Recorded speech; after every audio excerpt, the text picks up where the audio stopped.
hello.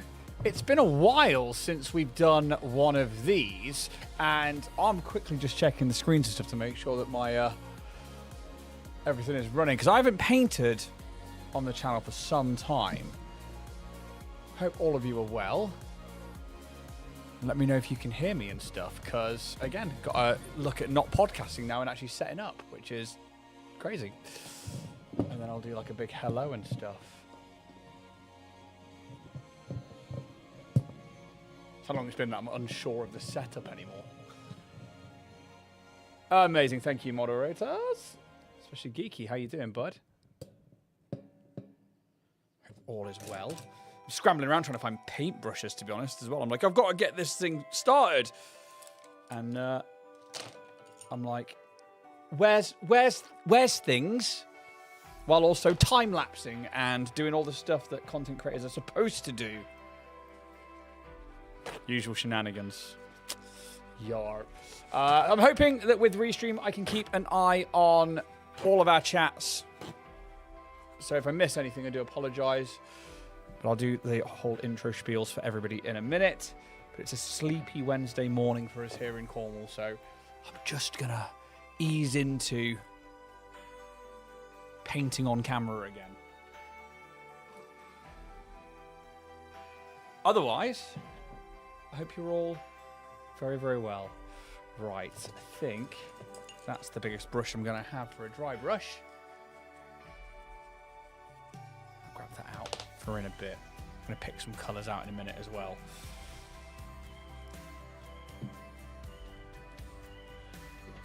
Well, hi everybody. Welcome back to Dragonborn Industries, where I'm not doing a podcasting today, and I'm not sat here with other people. It's just me again, and we're painting for the first time in what feels like forever, but it's something very, very cool. So this is the Carrack Fleet Drop Lander from Games Art by Philipp, which is a current Kickstarter, which you can go and back now. And as we've seen with our channel before, they've done a crazy cool amount of ships, but they change their designs each time, and every time they just keep getting better and better. But they are fully modular. You can take them apart, you can reconfigure them, and you can mainly play with them.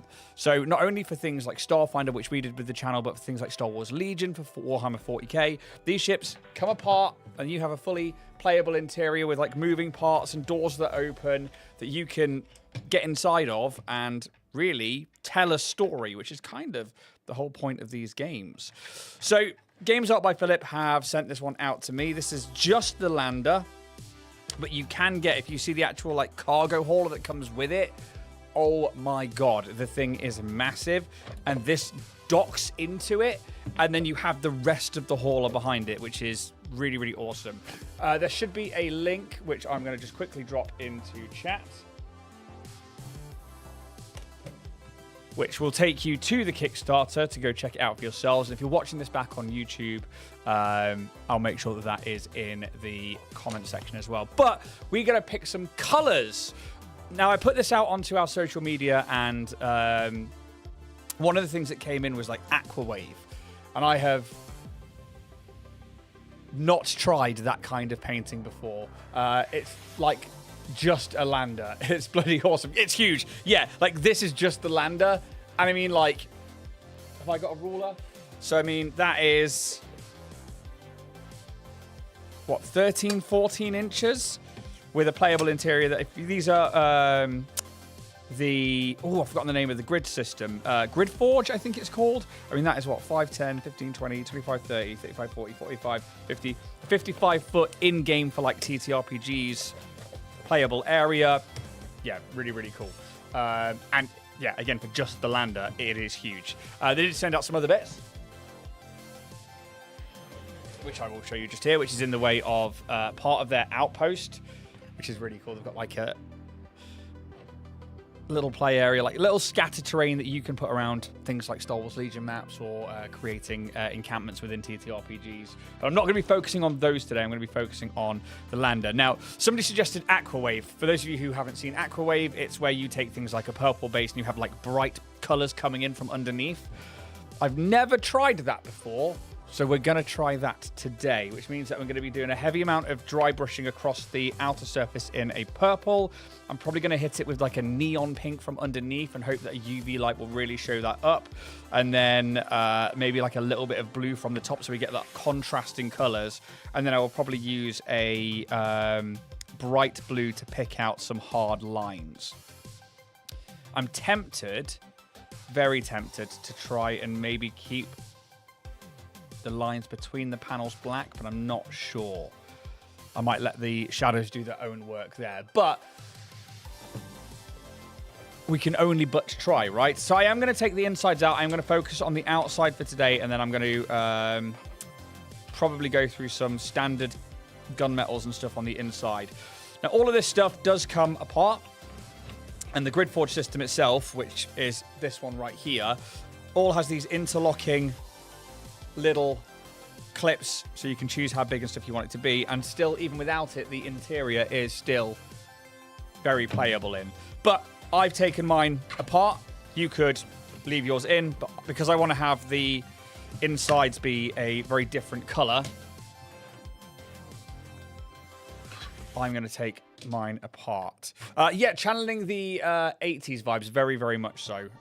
And I kind of like that. And although I'm going to attack most of this from the outside with those colors, I'm pretty sure. So this window just here, obviously, there is going to be spray that goes through that, which is why I'm taking the insides out so I don't have to battle against like neon colors and stuff later on.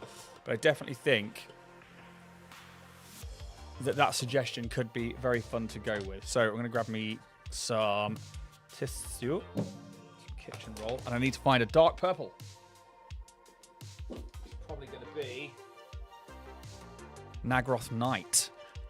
I'm going to dry brush this all over the ship. Obviously, things like the boosters and the thrusters, I can actually take those out as well, I believe. Yeah, look at that.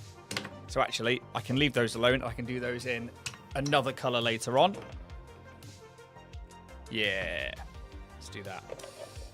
There's also these little wings here, but I'm going to leave those on because I want those to want those to be part of the Aquawave. I'm going to blue tack that back door shut.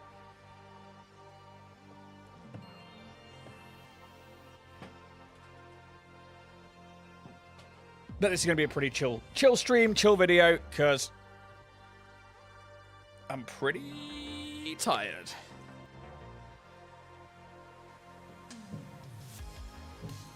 Right, so we're going to start with the Naggaroth Nightshade. I'm going to get my test suit. I'm going to take off a lot of that, but not all of it. And we are going to, I guess I will start on the top. And again, I'm doing a wet dry brush. So this is a heavy dry brush of this purple.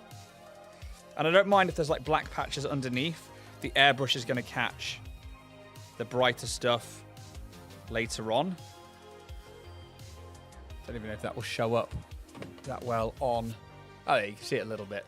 So it's a nice dark purple. And this is going to be the majority of the base color. Do they do damage parts you can replace for in-game damage? I actually don't know. So I'm not going to lie. My past 2 weeks have been crazy busy. So Games.by Philipp got in touch, I think, just before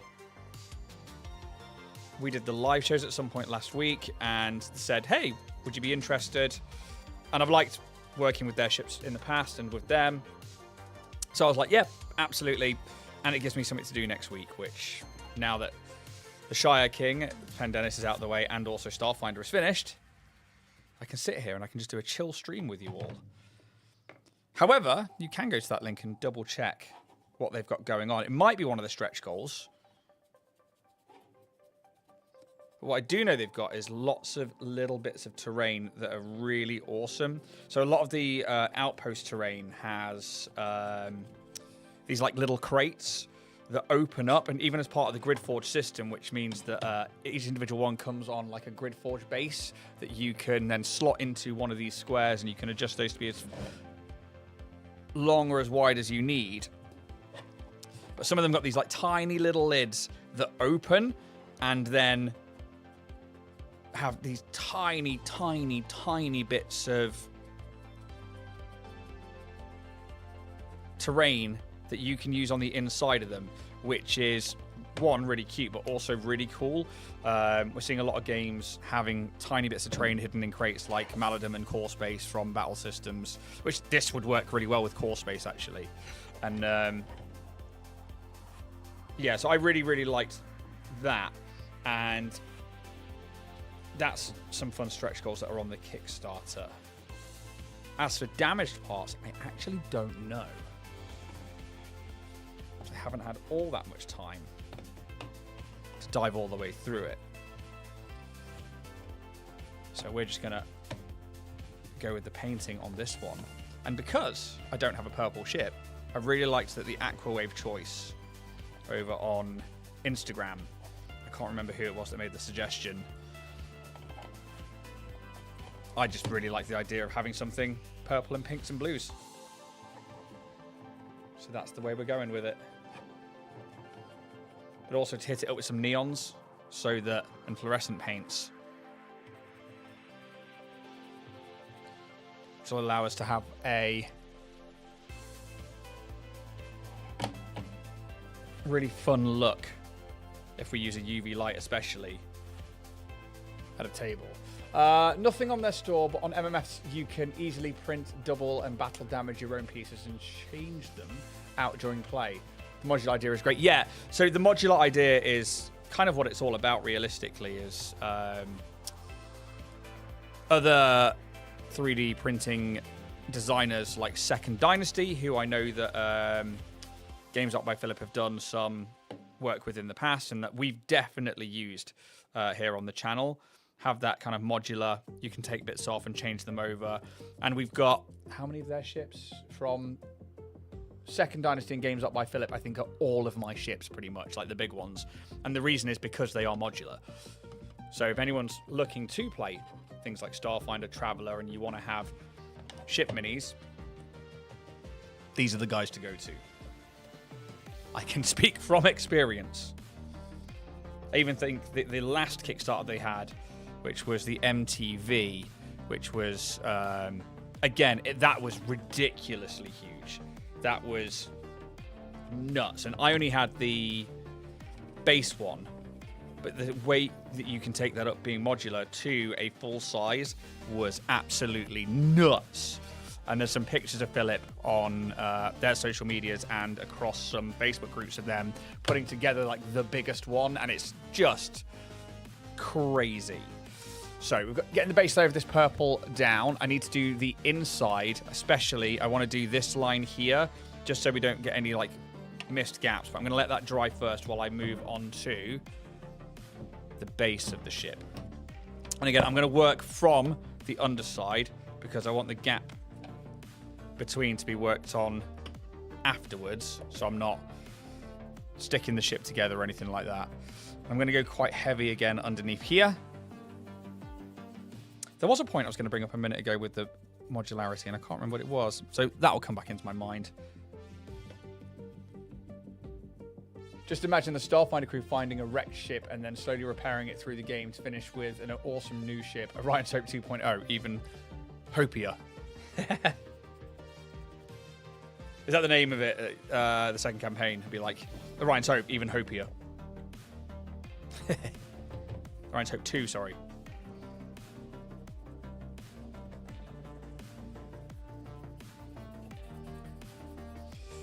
Something I am doing with the ship is that, because this is FDM printed, I am painting with the lines, not against the lines. So that just means that we get better coverage into those little divots and 3D printing lines,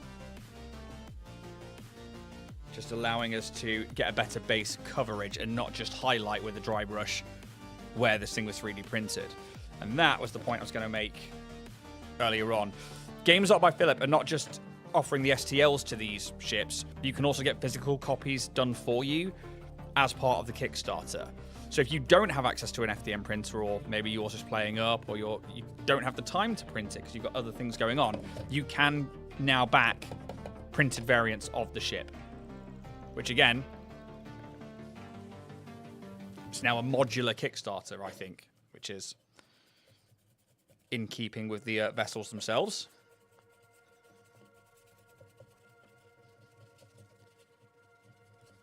I want to shake, get some more paint to the top.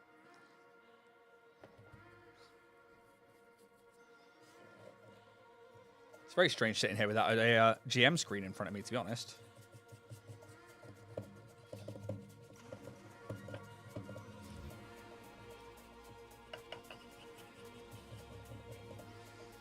There we go. We're getting some decent coverage now. I want to make sure we get the back of that door.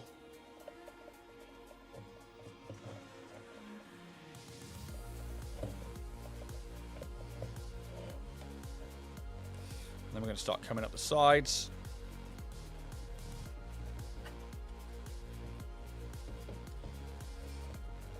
And I don't think I mind too much if there's like patchy bits, because from what I can tell of Aquawave is that the real color's going to come in on that under airbrush of the pinks and the blues from the top. Just kind of like a Zenith highlight, I guess, is how I'm kind of looking at it, but trying to really focus in on set places.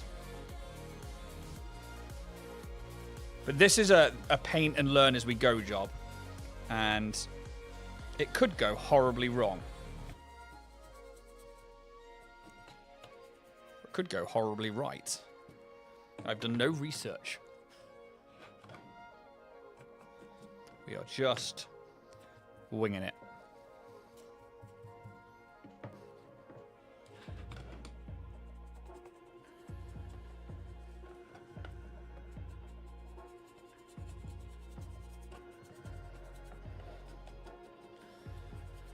Just make sure we're getting all the way around to reload on that paint.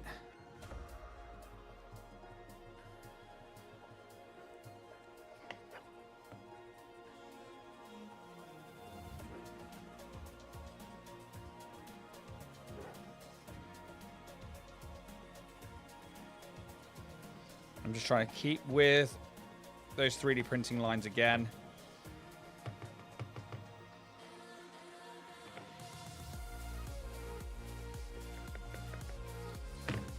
Look around the back here, because again, where we've taken the thrusters out means we can now get into and around the other bits.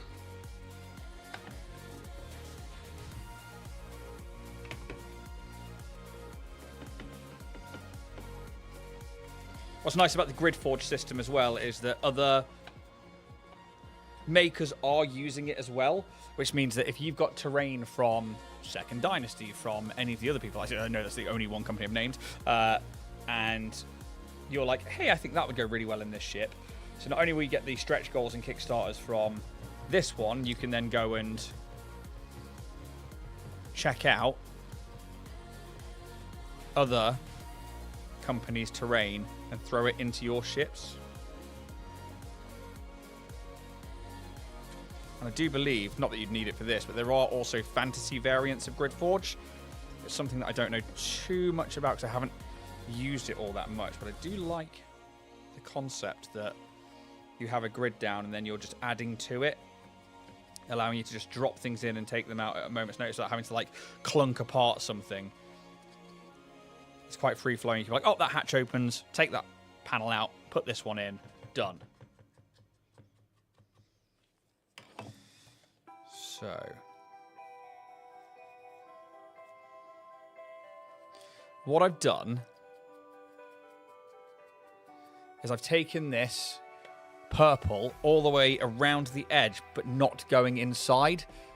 I'm going to try and match the flooring to the inside of this, so you have that definitive Aquawave on the outside, but then probably like metals and stuff on the inside. That way we have a clear-cut playing area and an exterior separation. Just because I think that will work for what I'd like. What's quite nice is being able to just do whatever with this ship and not have to be bound to it being in a campaign. I'm going to have some fun with this one.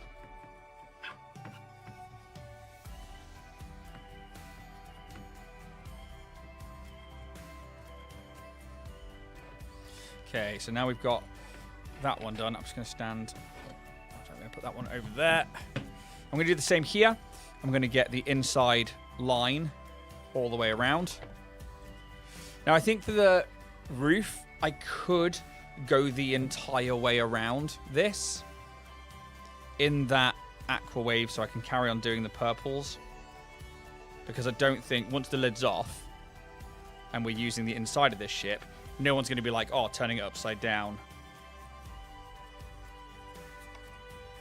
to play the underside. That's very rarely going to happen. So I might just go ahead and purple the whole lot. That way, maybe the reflections on the inside, or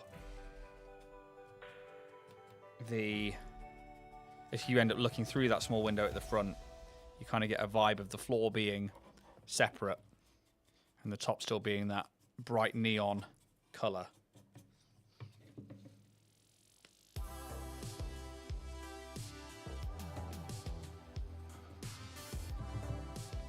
Yeah, let's do it. Now, all of these come apart into different sections, so you could do them individually. I'm going to do mine as one because I don't intend to change this up once it's done, but you could, with all the different modular parts, change up how you want this ship to look.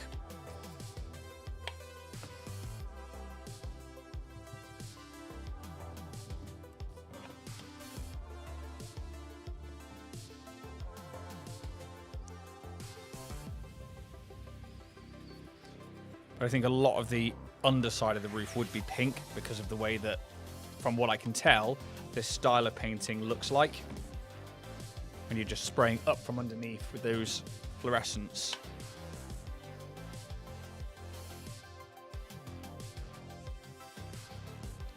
And I'm not trying to get a perfect paint job. I'm just happy to throw some colour, nice and chill, maybe a session, maybe two. But if I can do it in a session, then I will. Just to get a general rough idea. So I think for me, and for what I would use it for with the channel, would be a storytelling aid rather than a showpiece or anything.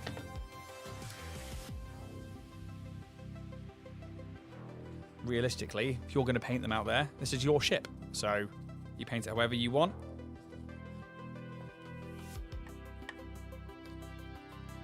You don't really have to worry about other people's opinions,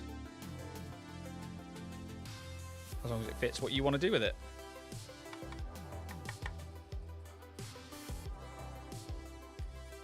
So the sun's just moved here, which making it harder for me to see where I'm painting. Just forgive me as I turn it away from you. Okay. So again, I'm going to go a little heavier on the top again, just to get some of those areas that maybe I think would have some more solid purple color across that top ridge, across these flats on either side of that ridge.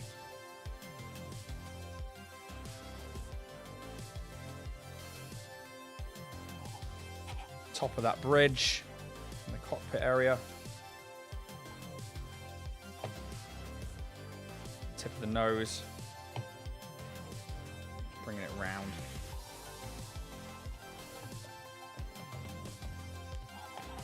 And then we've got this line here. Right near the edge. Where the wings then go out. I think that would also be heavier.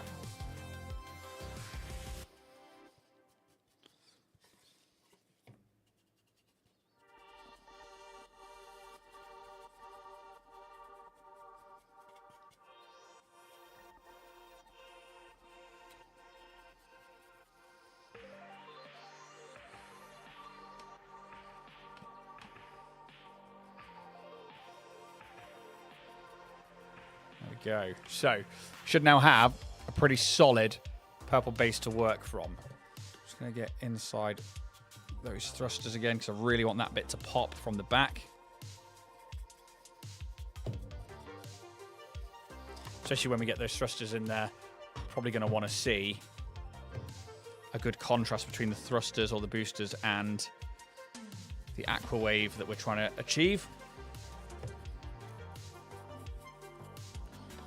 There we go. So, now that those ones are there like that,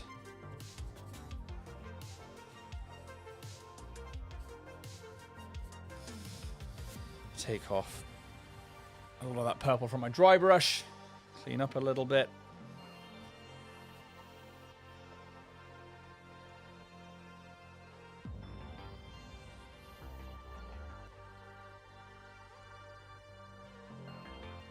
There we go. Sort my brush out.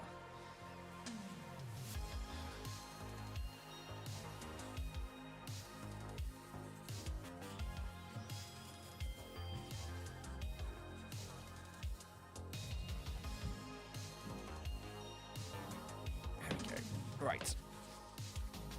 Next. So obviously I need those to dry a little bit. Realistically, I can start getting the airbrushed prepped. Ready to throw some pinks and blues on. So actually I'm going to get a reference just so I can have a quick look at aqua wave.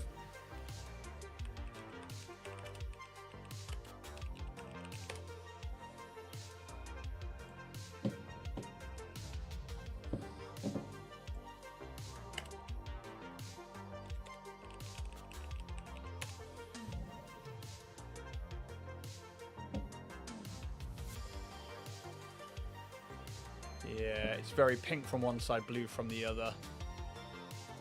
For the ones I'm looking at are like Necrons, and which would be very cool against the ship. And Space Marines would then like either bright blue or bright pink highlights around some of the edges. So I think if we do a neon pink spray from underneath, a fluorescent blue from the top, which is actually kind of dark, and then we use something like a Barahoff blue, if I've got some of that.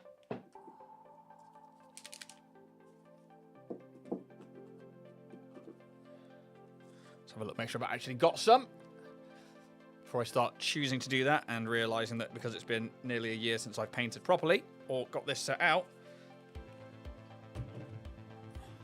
that we are capable of doing this. Okay, yeah, so we've got Barahoff blue. And let's grab. So we've got fluorescent violet. We're going to come in pretty much all over the ship with this, I think. Then we've got our fluorescent blue. That's going to be from the top. And last but not least, we should have fluorescent rose.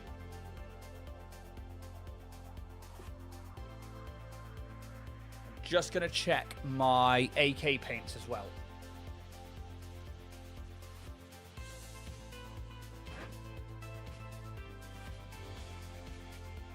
Because we might have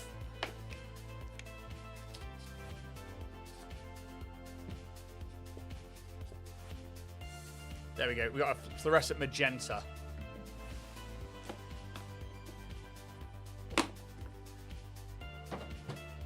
So my aim is to try and catch the undersides with that rose and then top highlight with the magenta.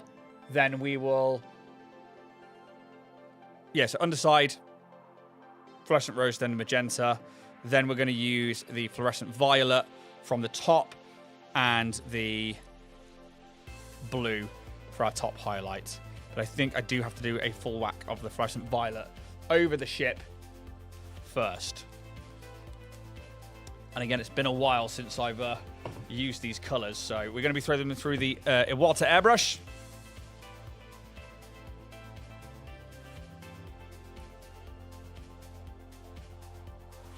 And we'll see how that all goes down.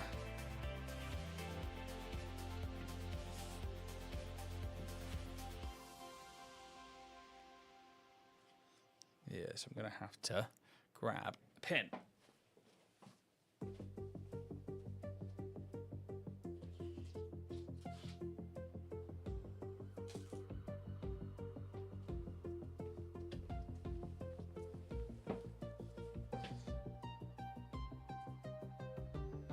There we go.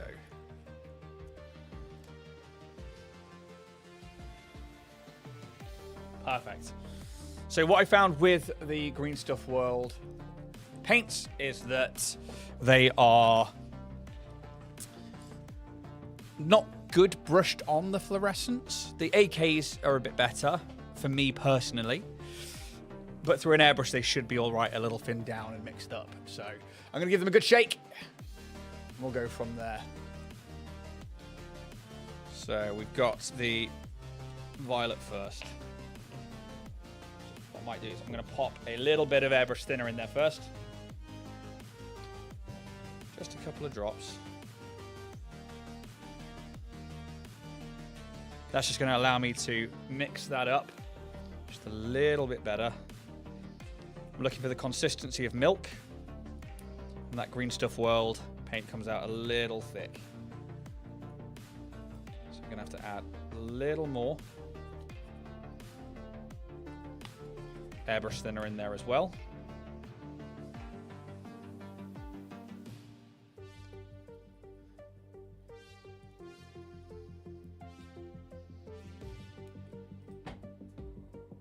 Right. I think that will do it. You can really see that on the camera there, actually. So let's do a test. So pressure's a little high. Whoa, it's really high.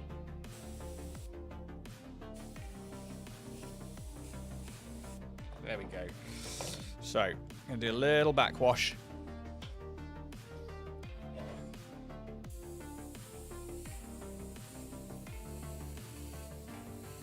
I'm going to attack that top edge first.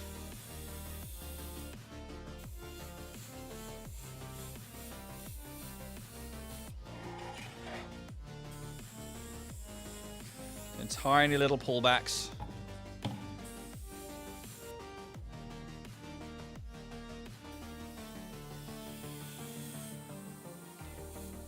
Just make sure we're drying it with just some air before we come in and do another big line.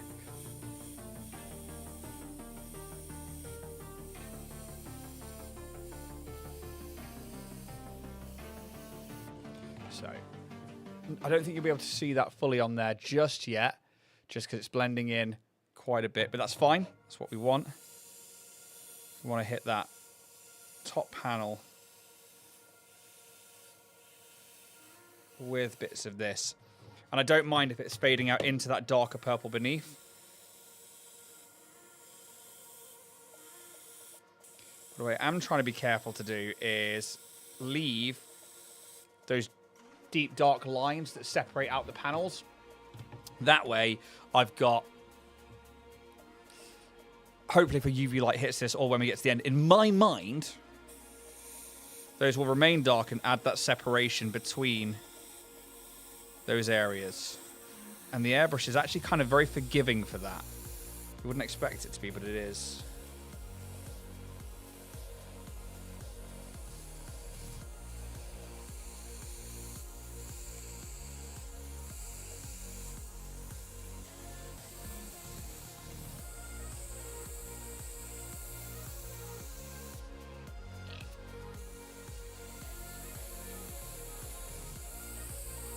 Away we go.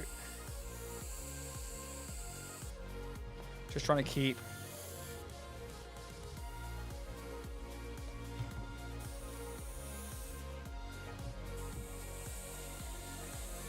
center of those panels. Just a little bit of a kick.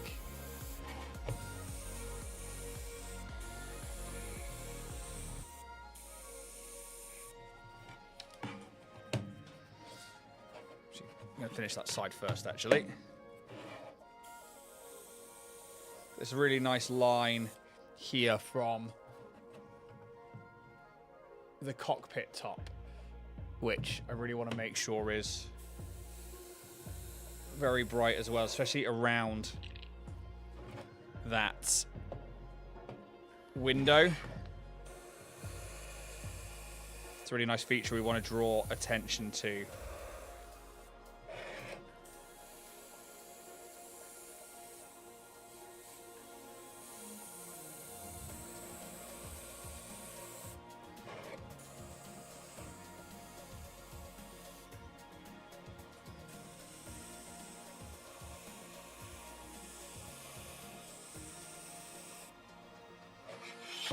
Again, just trying to get those panels without going into the rest. I'm going to load up a little bit more.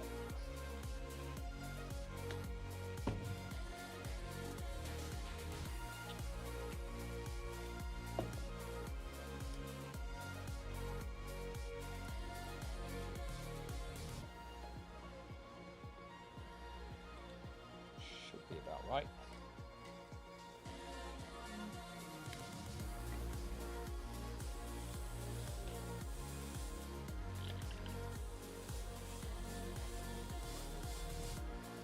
So I've gone a bit far with the mixing.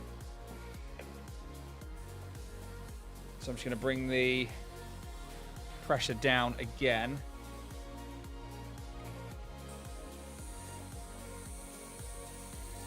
Just to help the paint come through without running everywhere.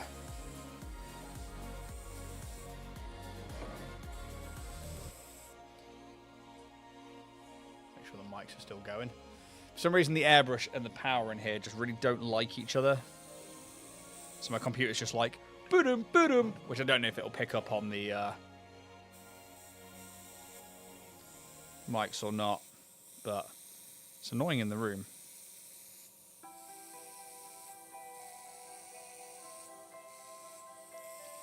Come in just again on those panels.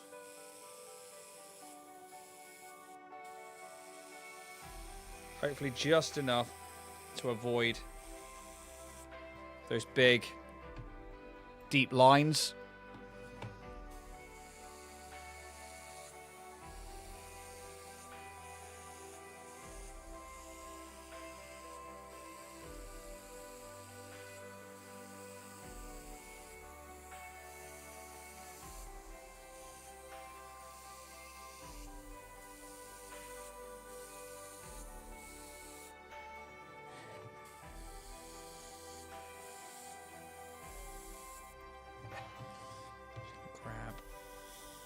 There.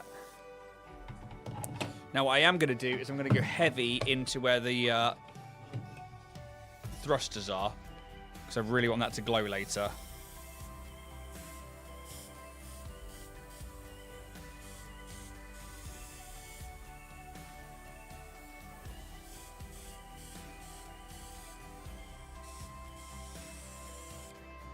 Especially when we end up with the pinks on.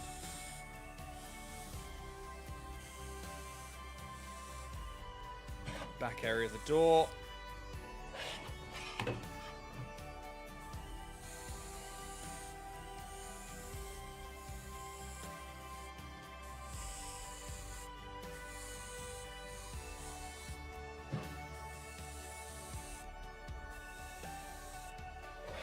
And those wings. So what I will do is once I've been around both sides of it, I'm going to then put it together and just catch any areas that needs to maybe be brought together and just matched up a little bit more. So hopefully, and again, you should start seeing that there are some areas that are looking a little brighter. It's not much, but it's certainly a start of that I'm going to very quickly grab this bit here. Give us that neon front and those wings. And just try not to get into those deeper lines on the wings. Use the air to dry off the paint where I need to.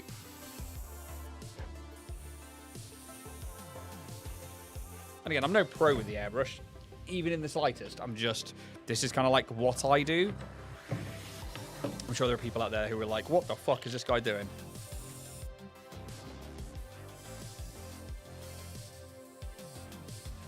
Again, just go nice and bright inside those thruster cavities. But be careful if you're airbrushing. That just bounced right back into my face. Right. So now we're going to go upside down. We're going to attack. Especially things like the nose from the front where people are going to be looking.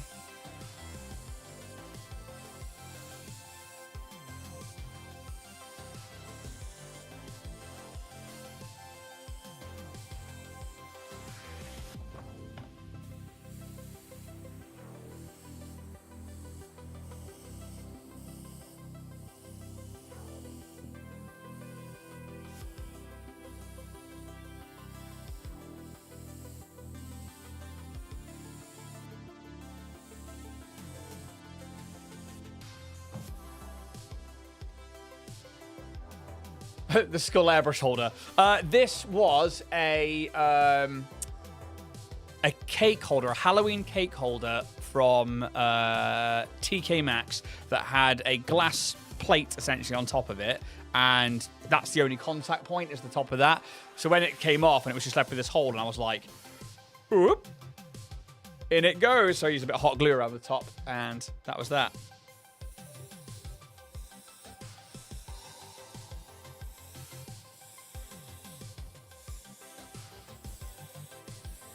Pretty much in TK Maxx every Halloween to pick up house decor and clothes for the year.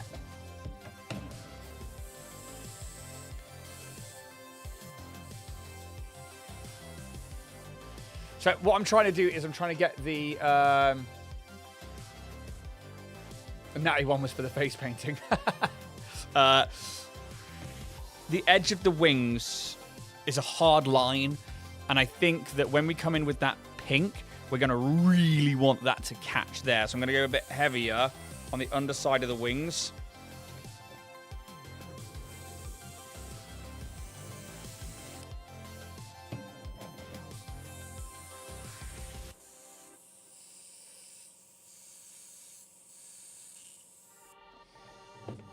Load up again.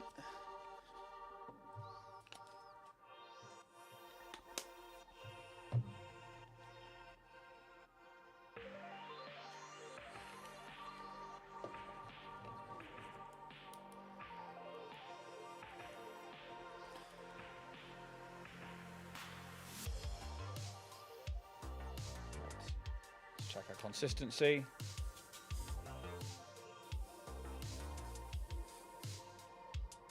Down a little bit more. There we go.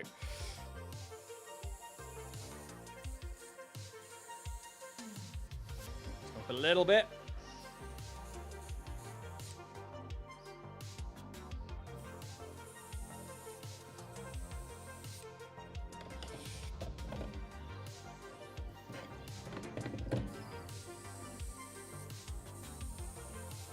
And again, I think these corner bits as well, the underside of the edges, these are all areas in which I think Aquawave will hit the most from looking at it. And we want that definition.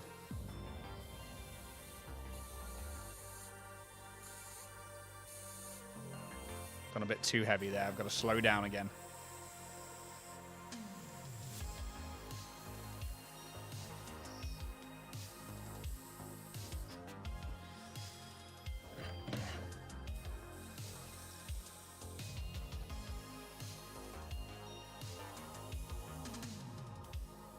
Air to dry some of that off.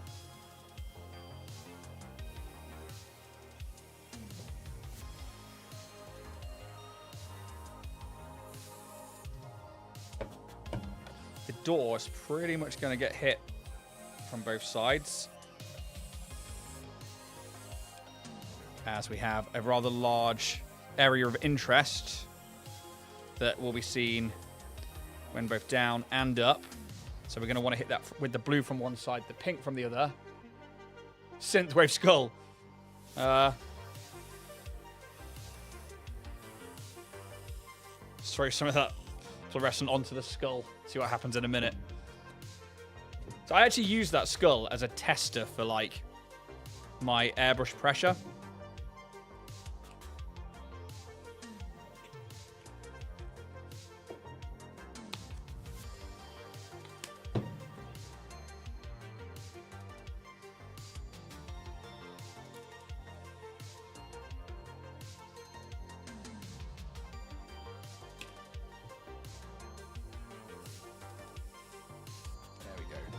Really good consistency there. Check the side.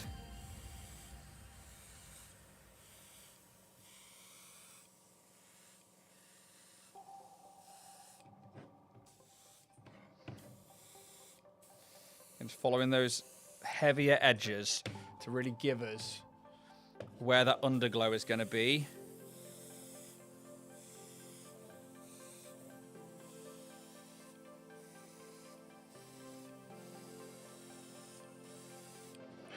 Again, especially on areas of interest, or like where it's first going to be seen.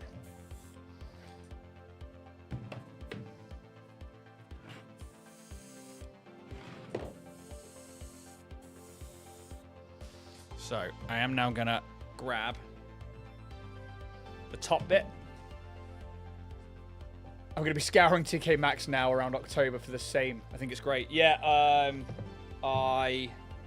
it might even be in, like, before then, when they get this stuff in. Like, I never know when it's going to start. But usually my wife and her friends are like, we're going to TK Maxx. And I'm like, it's Halloween go time.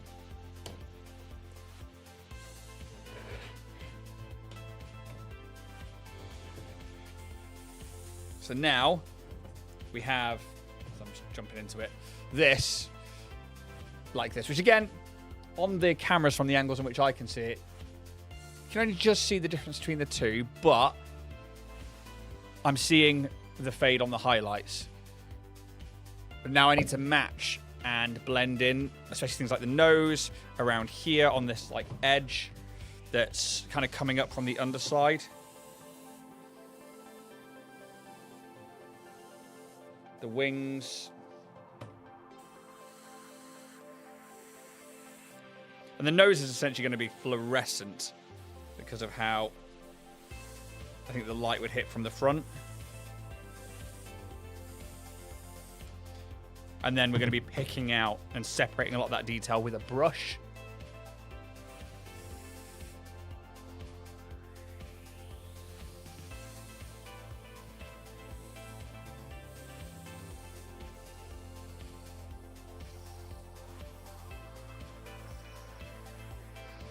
And just trying to grab those areas. I'm trying to use up the paint that's in my airbrush. And I'm not necessarily going to mix or clean down my airbrush. All I'm going to do is add the next paint in. There we go. So, this right now is where we're at. Maybe use the airbrush to just dry off some of that.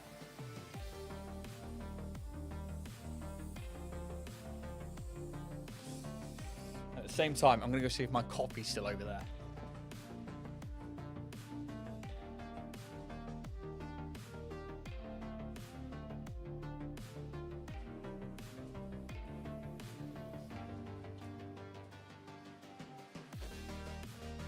It is.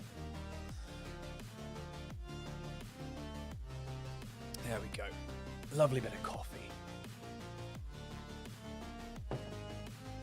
Halloween go time. Careful, you might summon a fluffy cat floof by accident. It's Halloween go time. going to be a stream later in the year, innit? It's Halloween go time.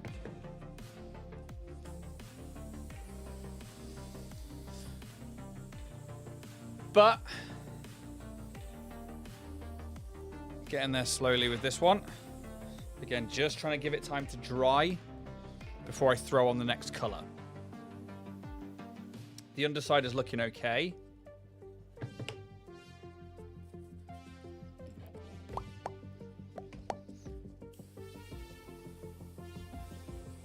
I just want to make sure we're fully dry. So on this screen up here, I can see the vibrancy of that purple. Like it picks up the ultraviolets. And on the other ones, they look kind of washed out. So I'm very interested to see how it ends up turning out. I think I'm going to do the thrusters in like a bright orange. I think that'll contrast. Or yellow, maybe. That seems kind of the polar color to the purple, actually. Orange to yellow, maybe. Nice. Well, thank you very much. It's just weird being back streaming painting. Check that TV. Give me a second.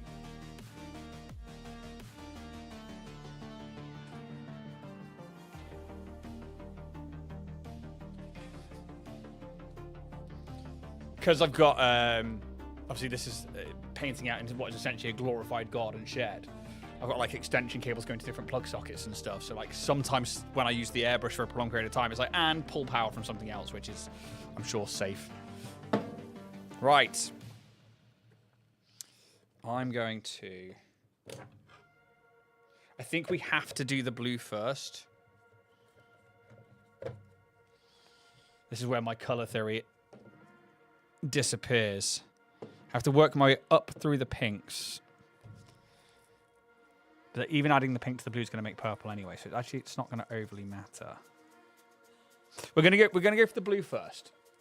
That way, I've got kind of like shadows and stuff done, and it's again I'm taking the blue to the highlights, I believe.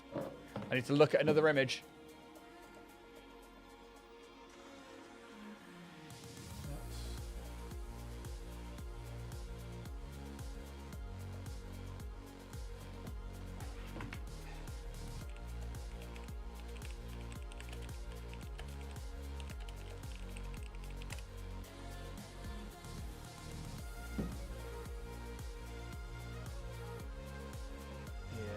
Okay.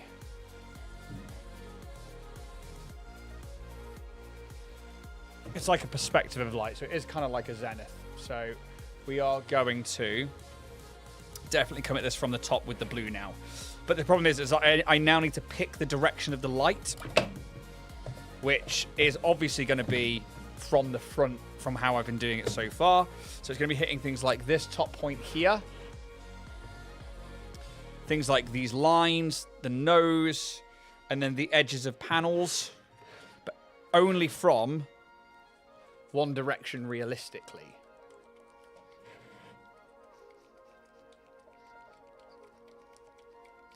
Because then we still have to come in the other way with the pink, actually. Do we then do it from one side of the ship blue and the other side of the ship pink? That could be interesting.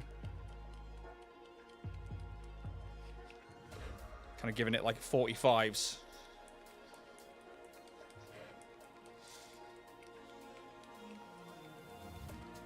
So I think if I come straight down from the top, it's going to make painting some of those harder. So I reckon it has to be at a different angle, like one blue one side, pink the other. Let's do that. Yeah, okay, we're doing that. Shake this one right up. That way, hopefully we can catch the panels on the way out that side with the blue.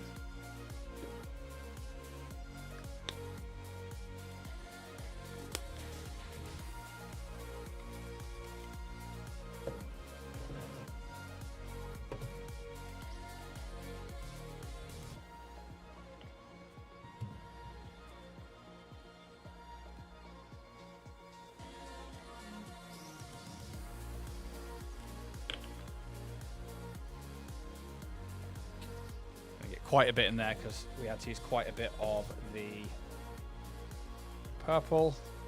Gonna mix it round. Hope we haven't gone too far.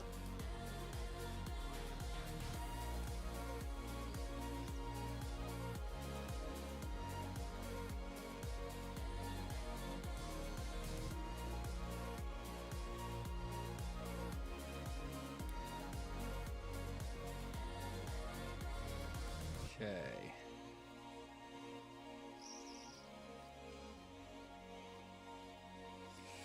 See what happens. So we're going to do a test. It's kind of thin. Knock the pressure down. Bring it back up a little bit.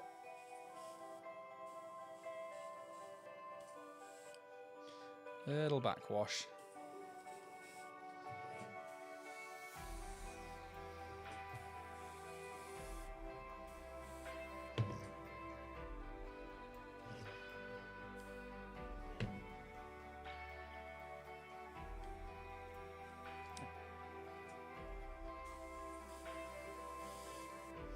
Hope I went the right way with the pressure. James, hey buddy! Looks sick, giving Halo Covenant vibes. Thanks, man. Yeah, just trying to work out which way to bring the synth vibe from. So I think I'm going to have to come like from the left, well, from what would be this side of the ship is going to be blue, from this side of the ship is going to be pink, which means that I might have to do it while it's together. I might test it out. Nah, fuck it. In for a penny.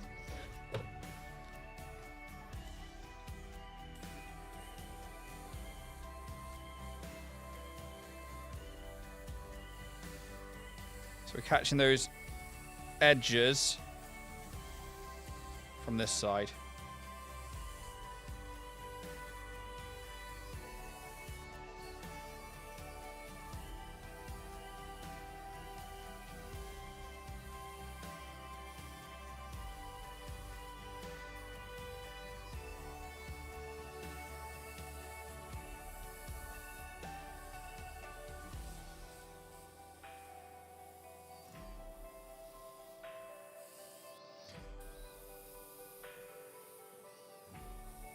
And I don't mind if there's like overspray because that's kind of what we're going for from the other side.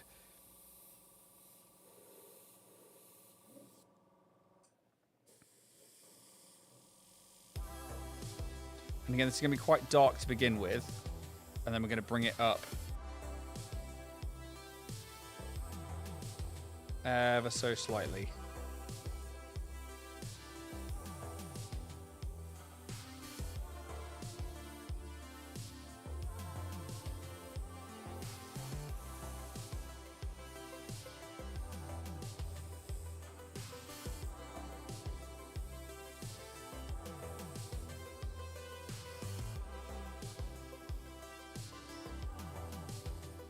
Got a nice big line on the cockpit up here.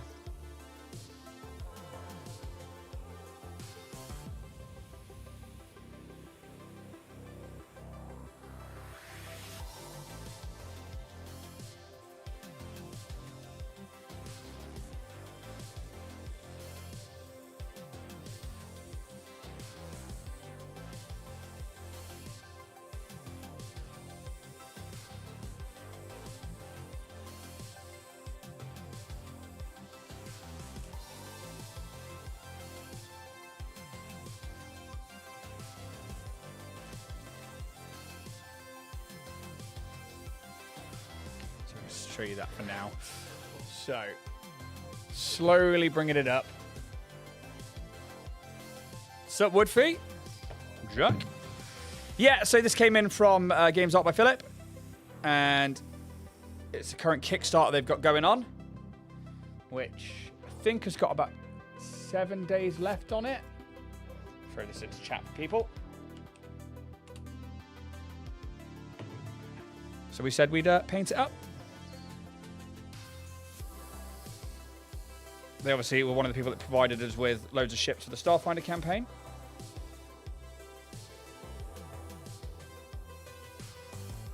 They've supported us quite a bit. So strange. Because I haven't broke the airbrush out properly or a paintbrush out properly in well over a year. Feeling very rusty. Especially as I try to time-lapse this, like I know what I'm doing.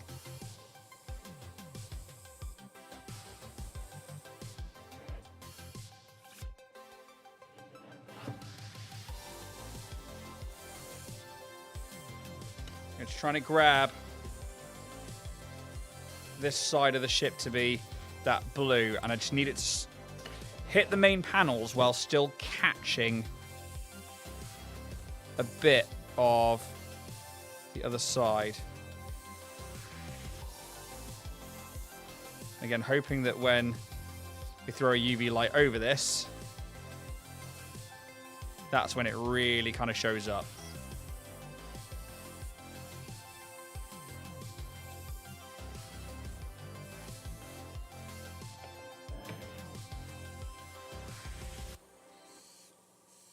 I think it's starting to show up now quite a bit more on the nose.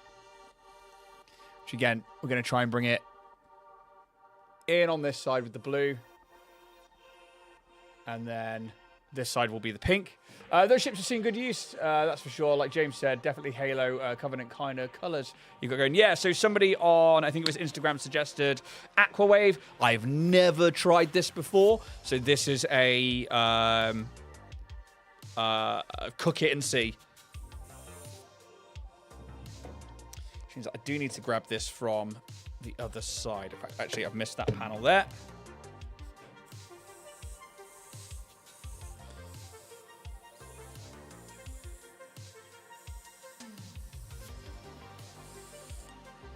There we go. And again, we're kind of trying to let the purples do the job of the shadows.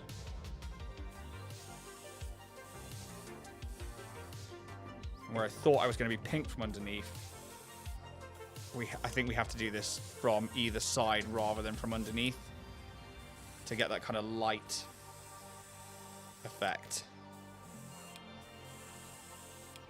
Especially when looking at it from the front.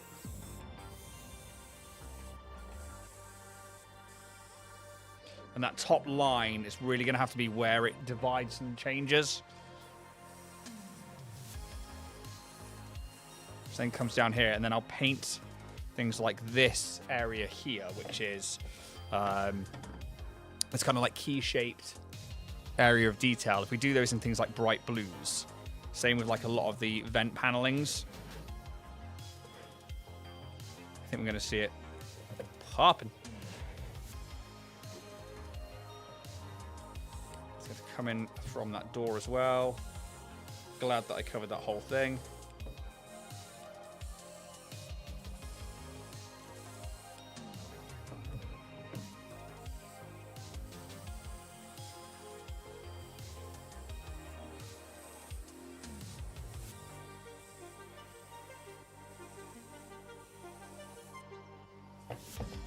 Grab the underside now. Let's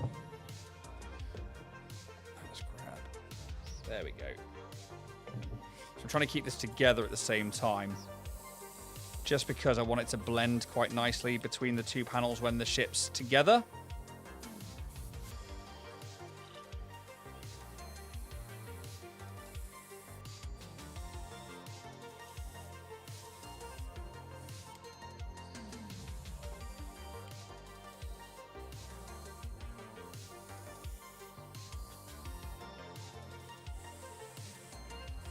What's quite nice about the underside is it's very large panels. And I know that we're not going to see a lot of that when it's on the table. But just in case somebody gets down to eye level or mini level, I'm going to try and catch those undersides of the panels.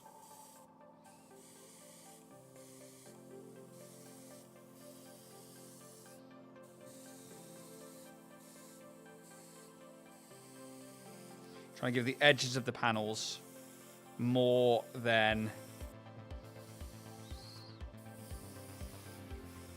the rest.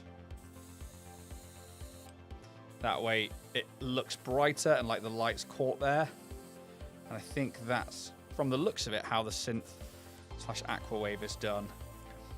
Really trying to get those blues onto the sides of the wings. Okay, so that's the blue through. Well, that's the first layer of blue anyway. I think we're going to have to see if we've got a brighter fluorescent.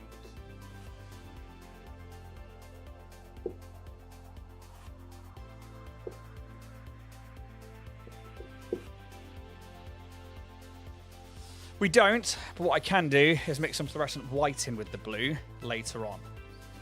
So, now that that side's going to dry, I'm going to come in this side with that fluorescent rose. And this is hopefully where we're going to start seeing that synthwave really coming together. Synthwave or aquawave.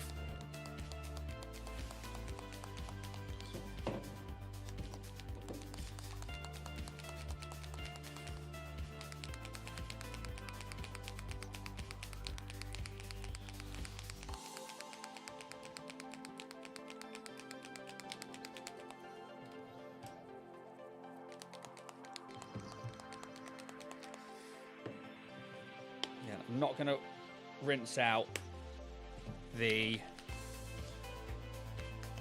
paint. I'm going to keep the blue that's the remnant left in there, and I'm going to throw this rose in straight on top because it's not vital that we clean it out. Oh, that is bright. Hell yeah. So, I don't know if you'll see this or not. No. I'll wait till it comes out, but that's definitely what I had in mind in terms of the first layer of pink.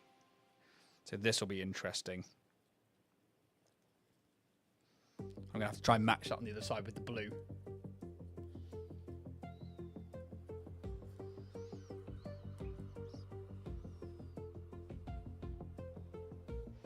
Okay, test of the oil pressure. Little backwash. Some of that blue back in. Okay.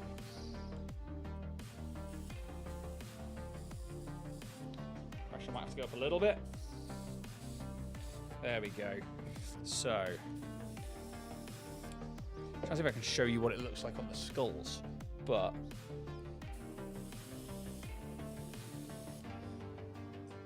it's kind of that bright pink on top there.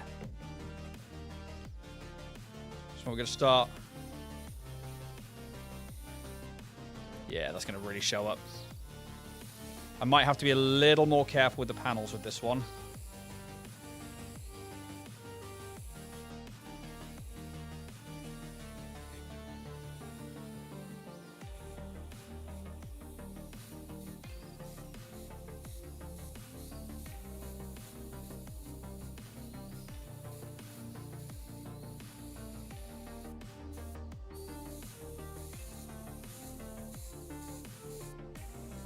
Just to try and catch those edges as they go over.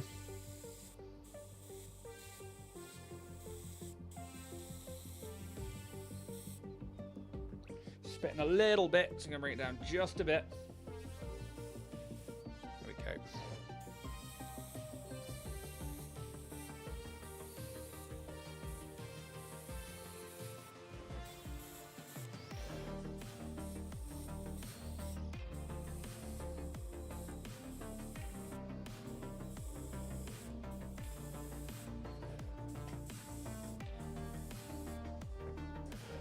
Should start seeing that difference. I mean, that's a lot brighter on the pink side, massively so, but I'm hoping that as we mix the blue in later on with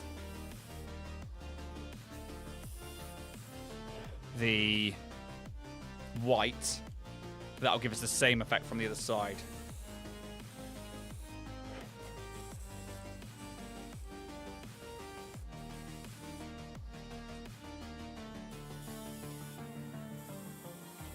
Trying to hit those edges the most, where the light would be coming from.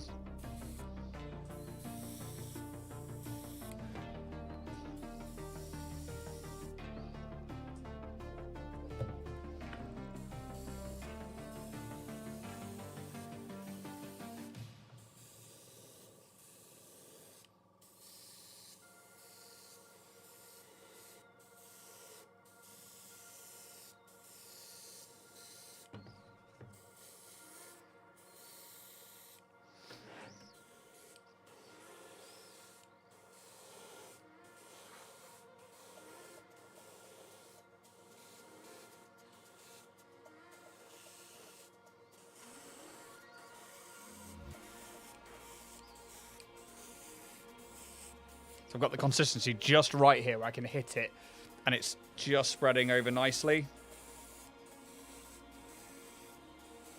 This is allowing me to really put some pressure in.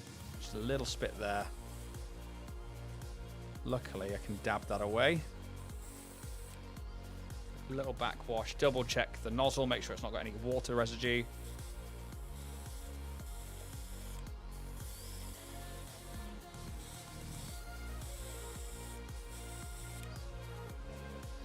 I did just do a solid line down there, which wasn't my intention to begin with.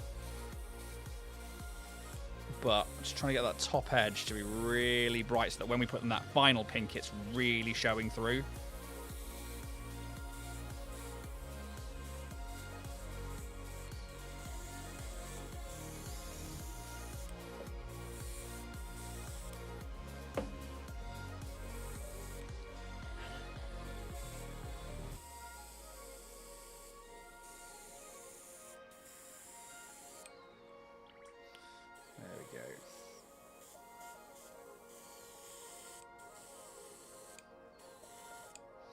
Still getting some spitting there though, so that's probably on the needle, which is collected.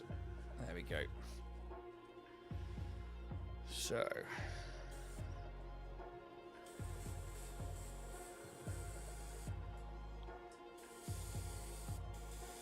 I'm just trying to blend in that nose and the rest of it.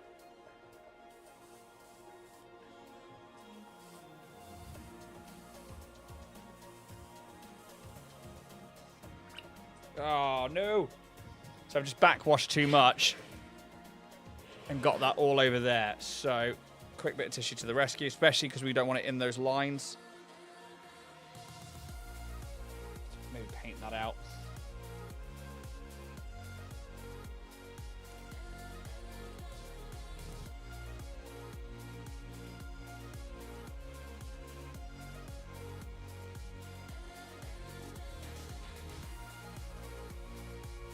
Again, just using a lot of water.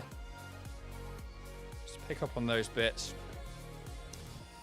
And I'm going to dab, hopefully, some of that away. That was really silly of me. I went way too hard on that backwash.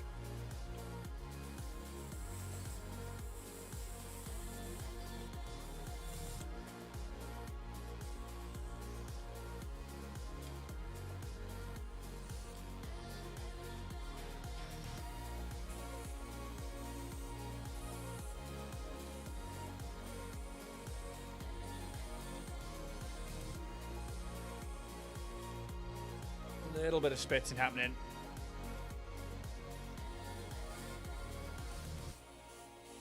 There we go.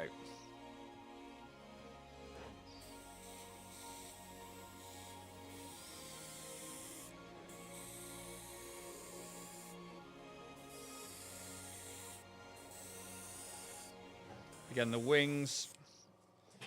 Just trying to get everywhere that is heightened to really start showing through. Especially where we have things, again, like the cockpit and the door. We really want that to be kind of half and half. I need to go from the underside.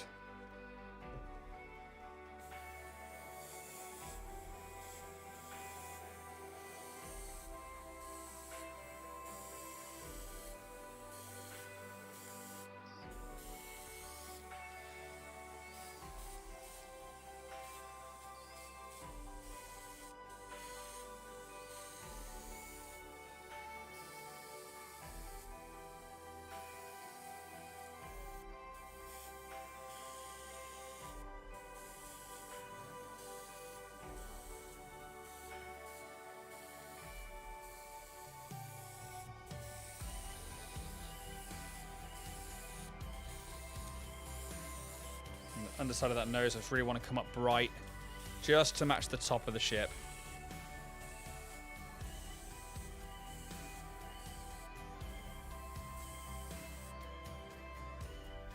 Let's turn it round.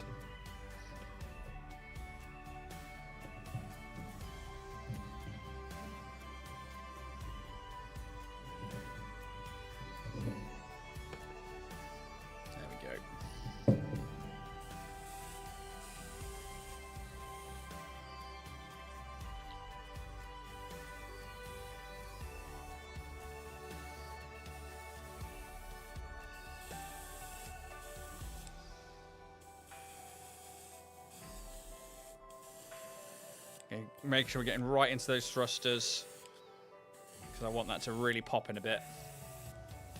Oh, a little bit of spittage. Again, just double checking that nozzle.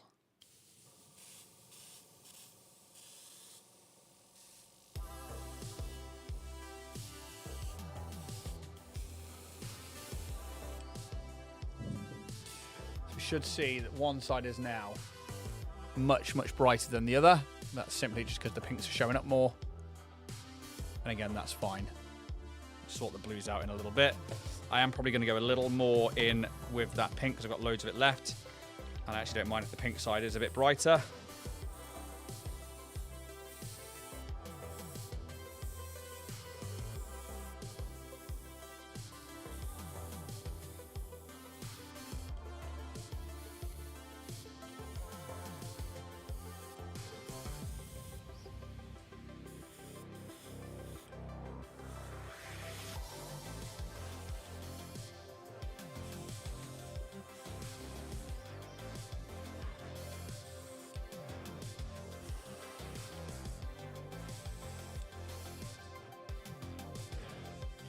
Okay.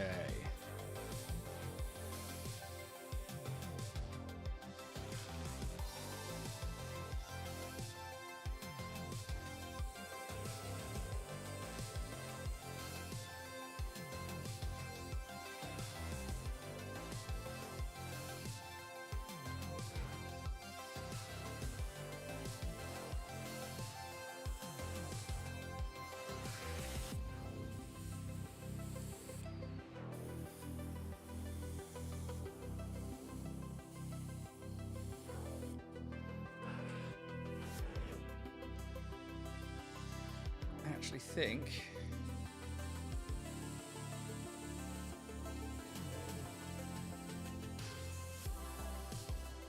I may need to change up the colour before I'm through.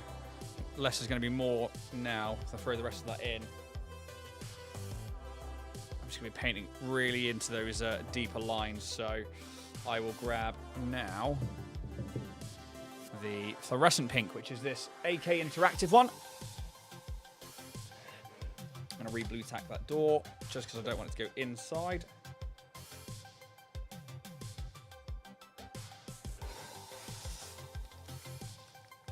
And again, I'm going to throw a little bit of airbrush thinner in there, mix it around, get those last pinks. Get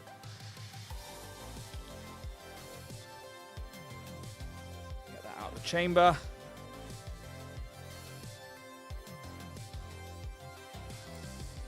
I'm not doing cleans, I'm just getting rid of what's in there, and then we're going to throw in the excess on top. The excess is the next on top. We don't mind a little bit of blendage while we're doing a project like this. I don't think I'm going to need as much of this because we are going to be hitting it from a distance and just hoping that we hit the right areas. Again, we kind of want this to zenith it in the end to give us that top highlight. That's my thought. Obviously, this could all go completely wrong, and this video is how not to do Aqua Wave. We'll find out. Let's find out together. Right.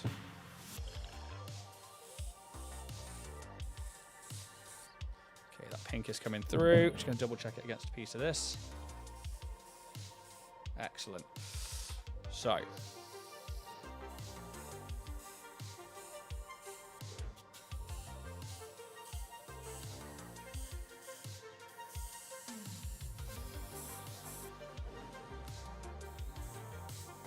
And I am trying to hit this from a distance. The reason for that is because I do want it to catch as it goes over. Either way, it's all content, baby. Pretty much.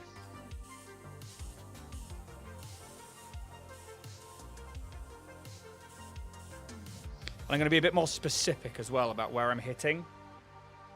So, for example, I don't know if this will show, but on the back there where the door is, I've already hit the top corner. I'll probably come down a little bit, but I'm going to let the hard edge take the majority of this spray.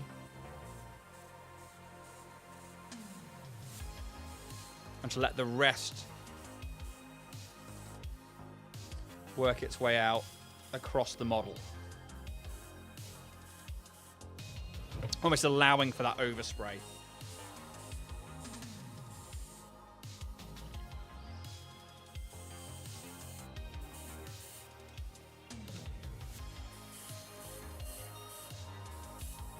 A little bit more top-down direction as well.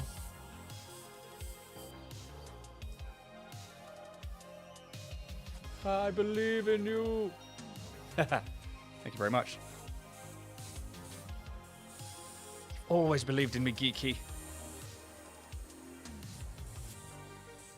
Again, not going full pressure on the airbrush either. Just little light taps. And we'll do some bigger sprays where we've got top edges like that. Allow me to like really come across it.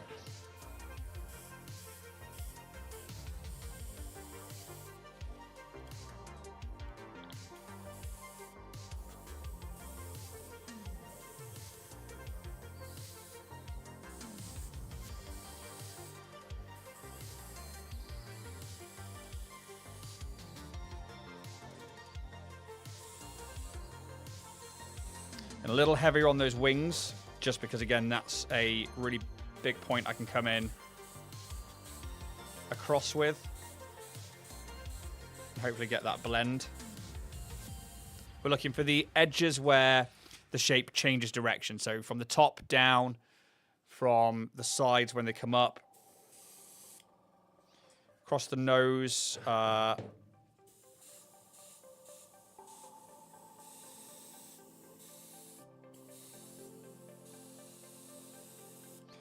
the curve of the cockpit.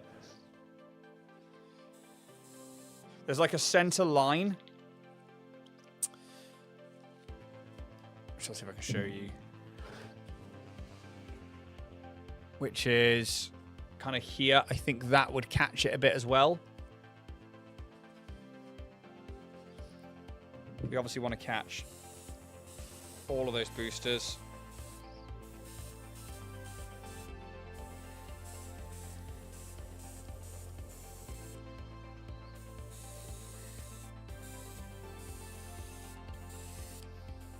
Kind of across the paneling so it catches going that way. I think I might actually need to load up a little bit more.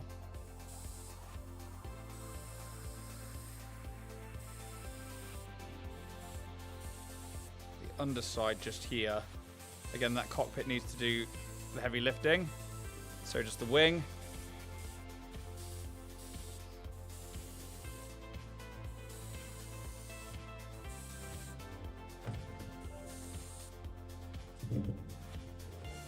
So, from this side, we've got that going on. Just going to go underneath again. Just going to try and catch those last few areas, especially again that nose.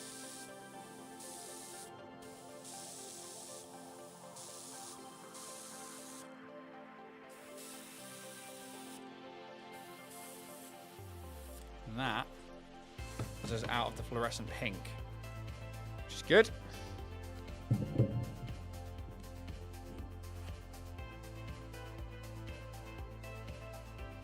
Locking in that prime sub right now. Whoop whoop.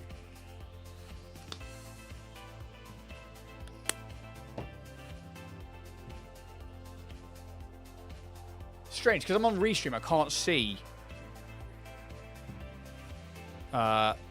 users in chat and stuff like that. So if you are lurking, feel free to do the whole subscribe, and if you've got a Prime subscription, feel free to hit up with a Prime subscription. We are always ever grateful for them. Well reminded by Jack there in chat, especially when we've got midday streams and we might catch somebody new. If you're on YouTube and you're watching this chill stream back or this chill video back, please Give us a like and a subscribe. All of the good stuff. Right, I need to double check for a fluorescent blue that's brighter. I can't remember if the AK range has one. So we're going to check. Fact.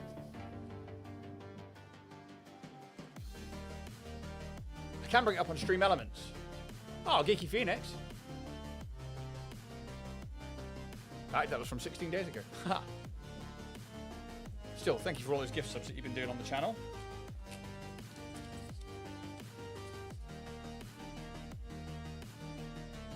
Thought that was a load more in just then, to be honest. Jumped the gun.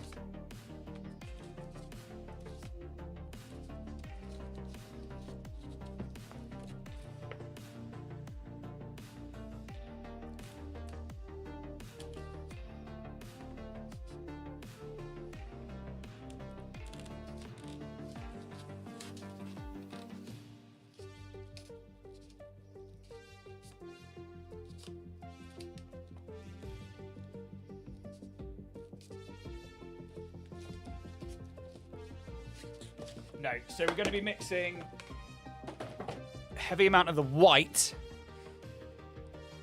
Green Stuff World with the fluorescent blue. I'm going to throw some airbrush thinner in there first. Give it a little backwash. Pull out that pink. If you don't mind some of it. I think that's why we're not cleaning between strokes. Between brushes. Right.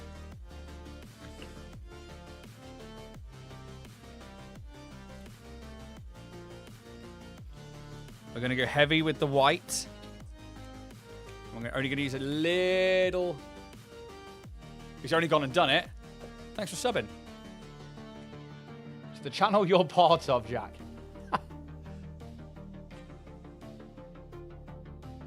Oh no! Geeky Phoenix going and gifting some subs. So that doesn't come up on the restream chat. So that's something for me to keep an eye on. Geeky Phoenix out there with the constant gift subbing on the channel.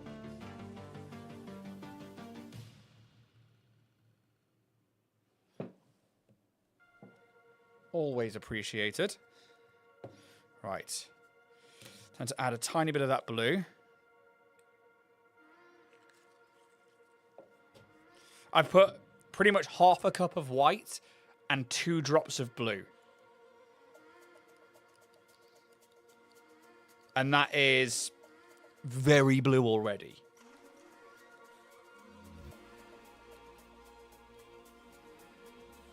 Which I might even add a little bit more because it might be a bit too white.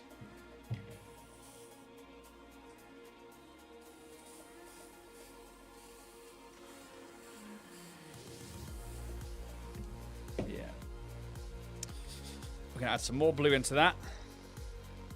We've got 2 more drops. I can always add more, but I can't take it away. So that pink's starting to come back up a little bit, which means that we have a little bit of the purple hint in there as well.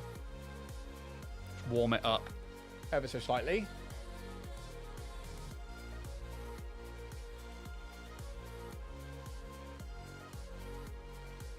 Again, just trying to get that consistency just right so that we're not spitting and spraying everywhere when we begin.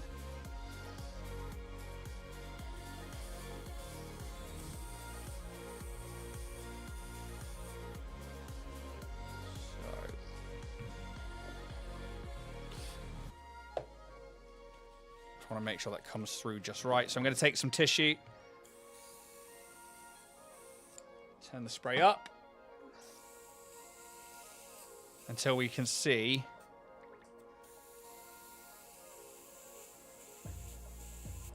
that coming through.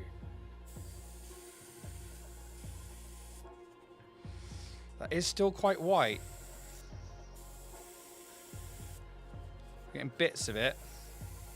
Even against the black there, which is a dark color, it's not showing up all that well. So use a little bit of it near the back somewhere.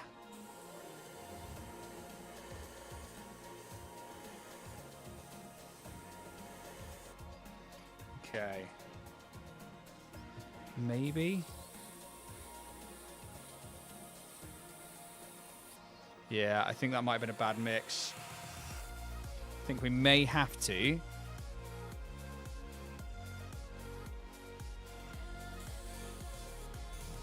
drop some of that.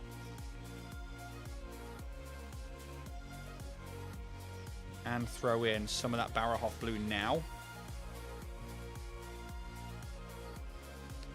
All I'm after here is just a bit more opacity. So I'm taking some of that mix that we've just made out and throwing in some of the Bauerhof blue. The hope here is that we increase the opacity of the paint, allowing for a clearer spray.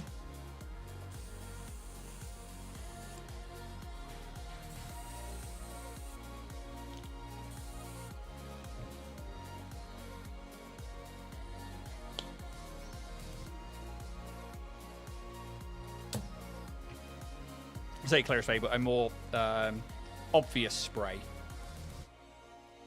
But what I don't want to do is go too far towards that Bauerhof blue, because I'm going to use that to pick out details later on.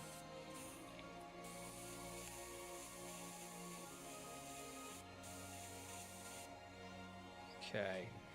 So I'm now going to come back in with another layer.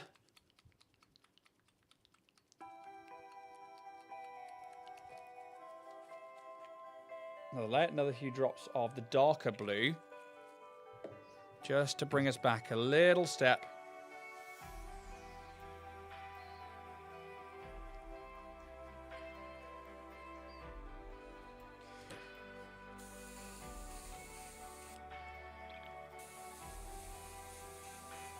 Okay, we're going to try this.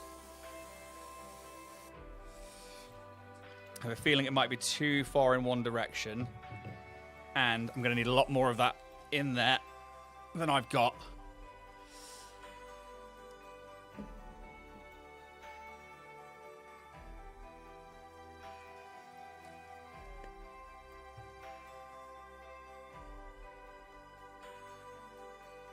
Yeah, we're going to do some big scoops of Bauerhof. Turn that one off. Couple more drops of that darker blue, because we've added some thick older paints. I'll put some of that paint thinner in there as well, the airbrush thinner. There we go. That's much better. We've kind of got, thanks to the pinks and the blues, a nice bright but deep blue. Backwash a little bit. So we should have showing up on there. Now against, obviously, the pink on the other side, what we're looking to do here is show the other source of light of this aqua wave coming through. I am going to start from the underneath just to see what that's like. In fact, actually, I might start from the door, because that's what I did with the pink. Yeah, that's what we want.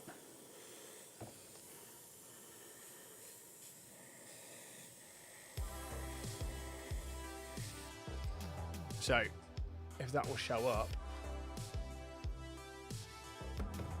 on that camera, ever so slightly on that door, once we get the rest of the ship done, that will really show up.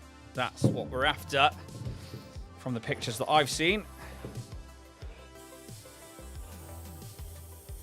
Because this is really bright and really opaque, this is really going to show up. Especially that overspray. So I probably have to be a bit more careful to only hit those highlights. And I think as well, because we've got the deep purples and we want it to be darker underneath on this side, when we just hit those highlights, hopefully the overspray does the rest of the job, allowing the pink to be a really bright side and the blue to have that deeper length to each panel.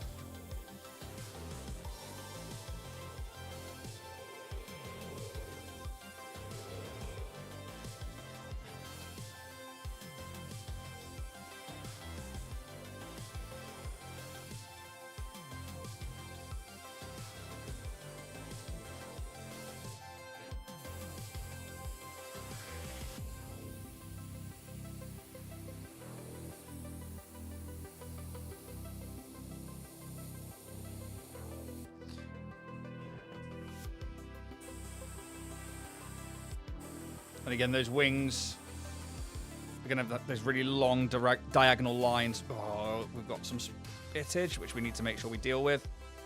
We really don't want that on the blue, on the highest pinks. So it's really going to show.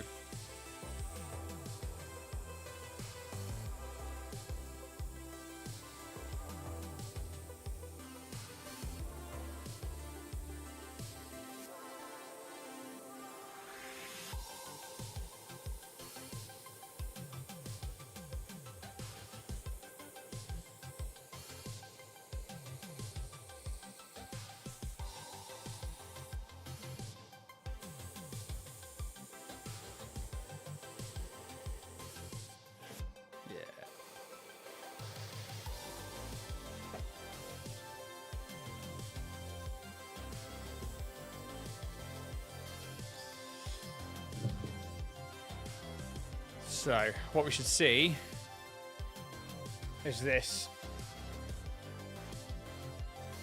areas of light which we can then build up bit by bit and bring it up to this kind of brighter pink side.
So again, coming in from a real distance, and I'm going to use like a big spray just to hit things like corners, the sides, and let the overspray carry on.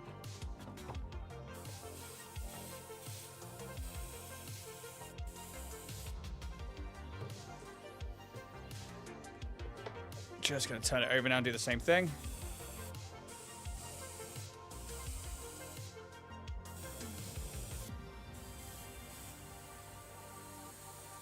Trying to be more careful to pick out the bigger highlights.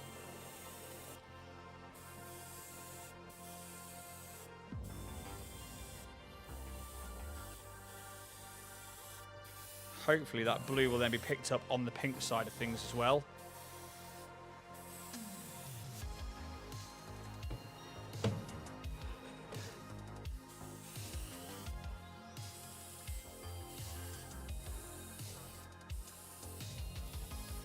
What we would like is for anything on this side of the ship to be picked up with the blue, so that as you turn the ship around, you're seeing the transition of colors.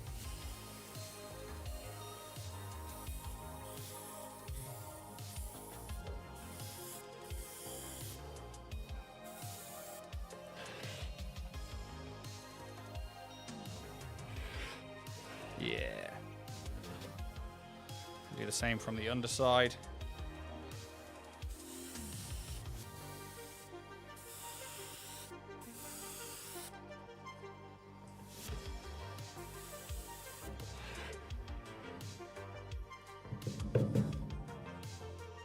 And that is what I'm after. So I don't know if the camera will pick this up. So as we go from the blue side, there should be sections over here that now have the blue picked up from the direction in which we sprayed, especially like things like the line work, the other side of these vents, other side of the guns, and then as we bring it round, we should see the same thing but with the pink. I need to go a little heavy with the pink now over the top of the blue, which means I do need to bring back some of that blue, but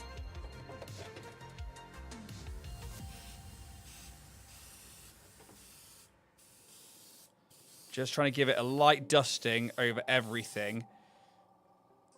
Because I can see it with the naked eye on the blue side.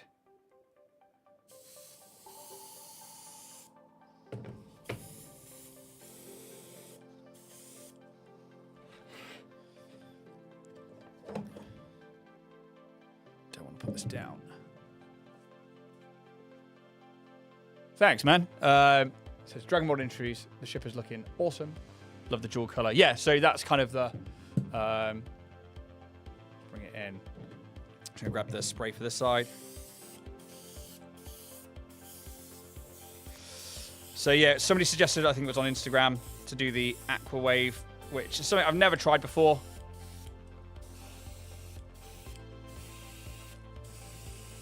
Which is why we are giving it a go.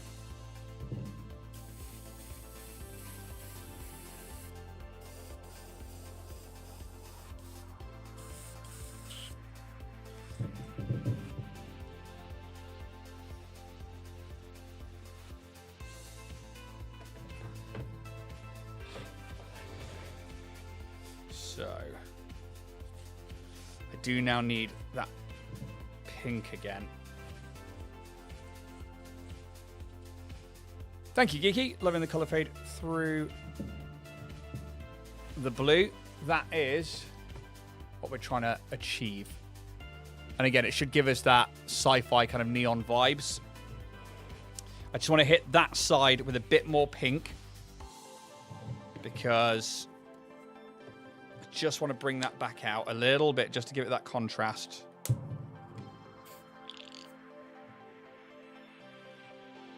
Really kind of like play with that neon side of things.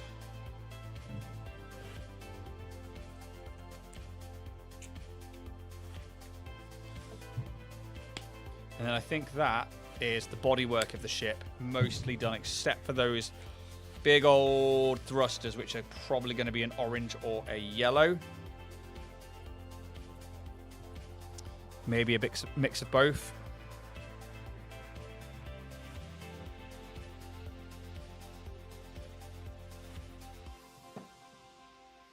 So.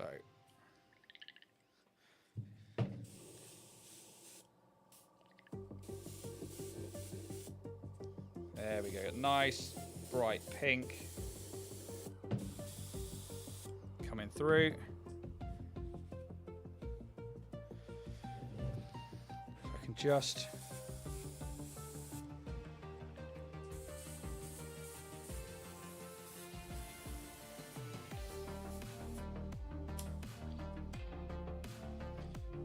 need to adjust the settings on my airbrush.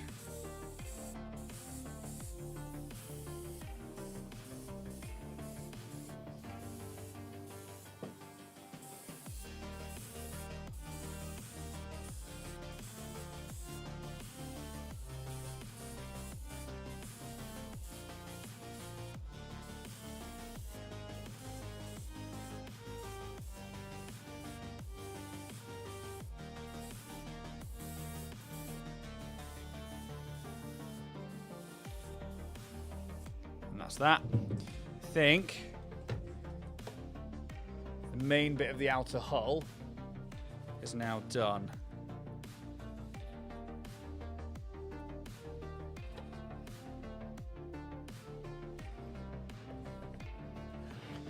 Means I can now go in and do those thrusters. And again, I'm going to keep them really bright and to do something different. So out the back here, which is where they sit, could have kept them the same, but I think that that's going to require something brighter, which the obviously contrasting color here is that orange and that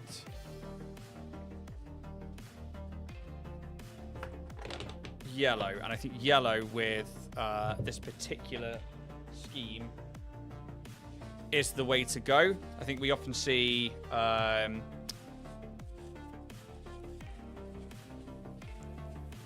I guess things on Instagram and Facebook when people are doing this where they have them on like a yellow base or they have them some kind of like pop of yellow, like a sun behind it.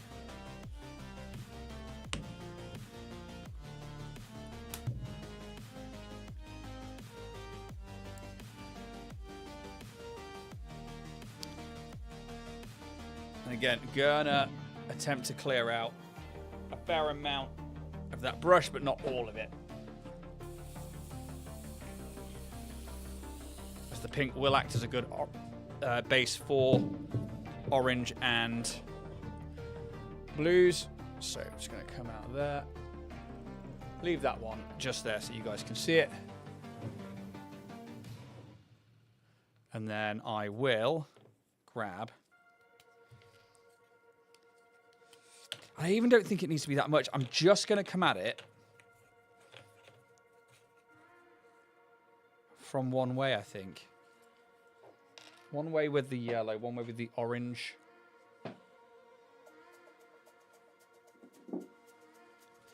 So much Avalanche Sunset we've got. Oof, that's kind of dry. I don't think we're using that.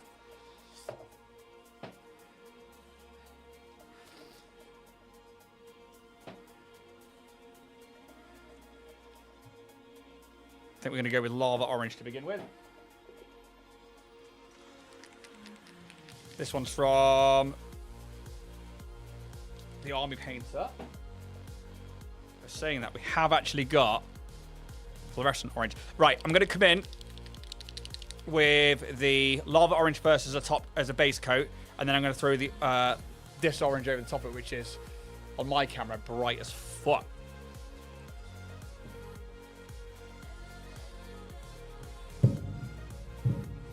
That way we should have a nice base for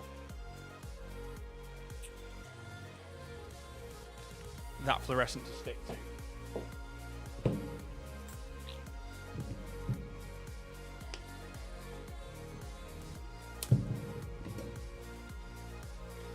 And I'll put some colour through the airbrush, allowing us to then clear out some of those pinks and stuff. So, I will need to move the ship. I don't want to overspray onto that whatsoever. So I'm going to put that just over there. And then we are going to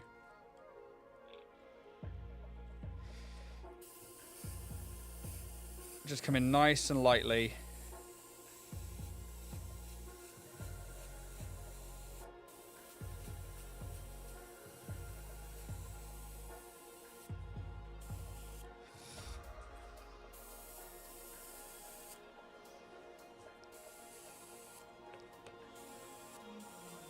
Oh, we're getting quite a bit of spittage there. Turn my pressure down.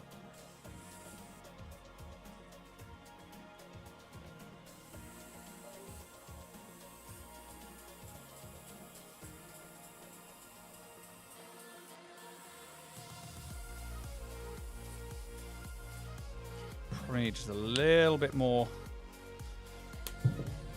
airbrush thinner.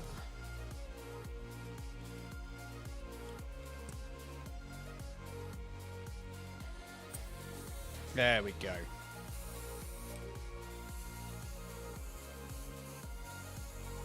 I really want to go quite heavy on this. This is like a real colour pop out the back of this, so I'm really wanting to... Oh, that's why it's on the needle. Realising why it's spitting at me.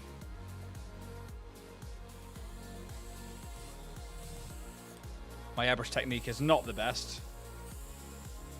So if you're watching this and you're new to the channel, I haven't painted in nearly a year properly, let alone using the airbrush for stuff.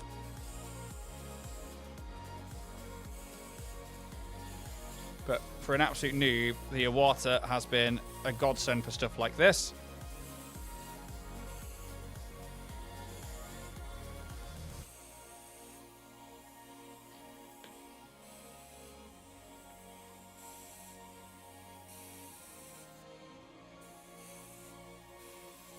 So, as we can see, we've got those two really bright oranges just there. I'm going to use a bit of tissue just to dry out the cup, just a little bit. And then we're going to take our fluorescent orange from GSW.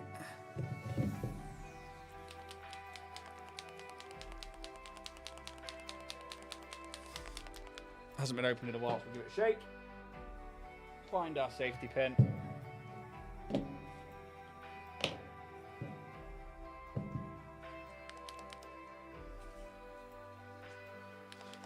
I imagine it will be clogged. And we'll go from there.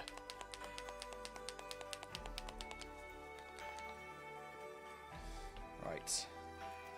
Yeah, very clogged. It's how long it's been since I've used a lot of my paints.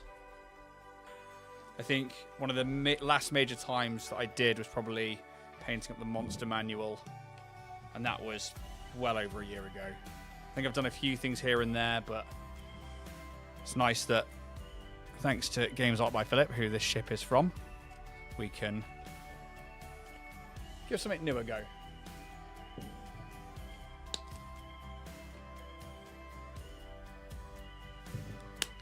Right, I think I may have put too much of the thinner in there, so I'm just going to knock a little bit of that out while it's still separated. Right. Yeah, I can already tell that that's now nowhere near the consistency of milk, but if I turn my pressure down and go slow, I should be all good. Little mix, little backwash.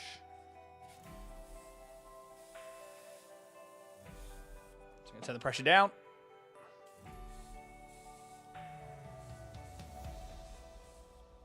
Go down again. About there. Right. Dry these off a little bit. So I'm just using the airbrush, just air through it, just to dry off some of that paint. So that when I start throwing through the fluorescent, it's got something to stick to and it doesn't just run off.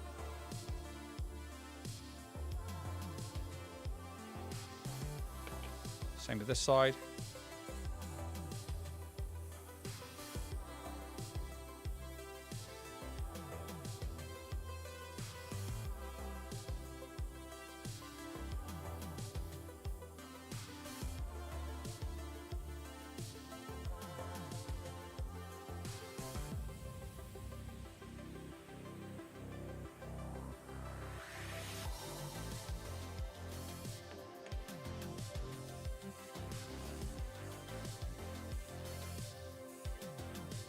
Again, going little and often, and then stopping, letting it dry. Just trying to give it a nice even coat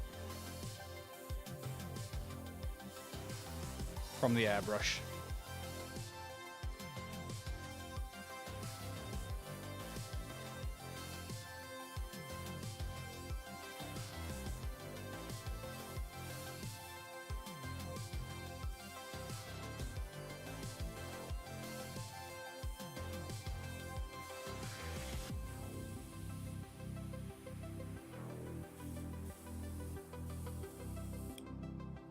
So we should see that one there. You probably can't see it all that well on the camera, but we've got a clear difference between this one, which has just been sprayed with the fluorescent, and this one, which is waiting for its next coat. Where it's a little watery, I just need it to dry a bit more.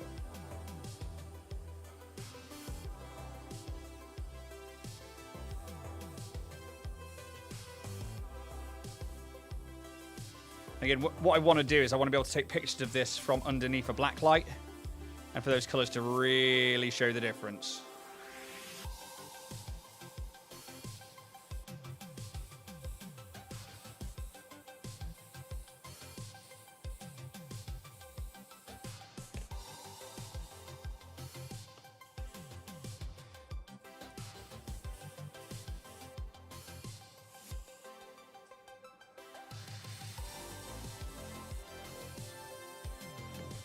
There we go.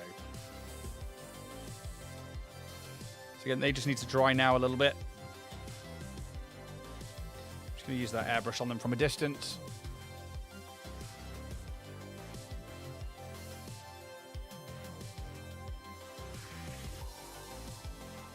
A quick look at another Aquawave picture.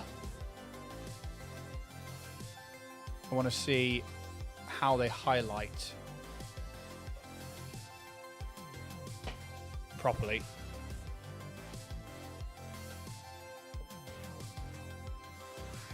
Yeah, so they pick out panels and stuff, and they will and then colour those fully in a matching colour. I may pick out those panels for me in an orange. Or I might do them in the bright blue. I'm not too sure yet.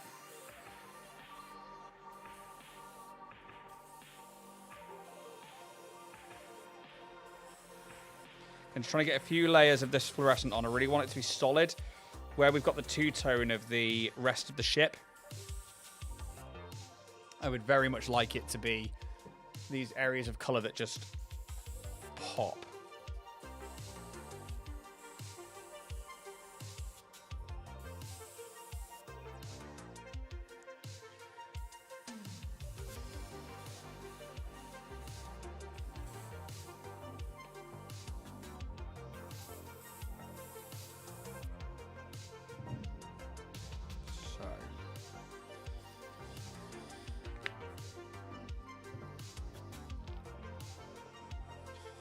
Gonna get the last of that on here. There's only a little bit left in the airbrush.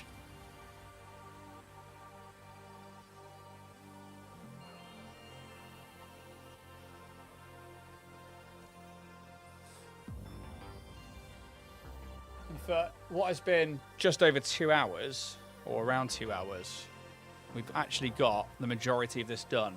The inside's obviously going to be a whole different story. That'll be a lot of dry brushing, picking out the details of panels and stuff like that.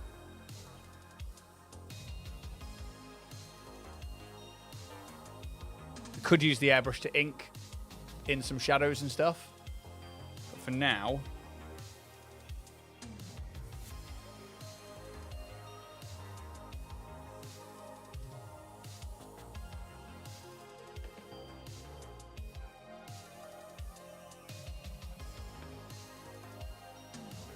just need those to dry.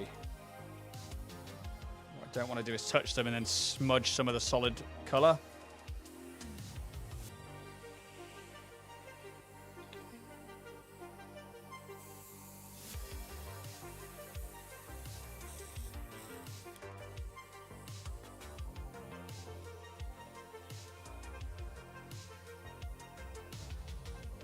I also don't want to just pop these in and then have a big finger smudge all over them.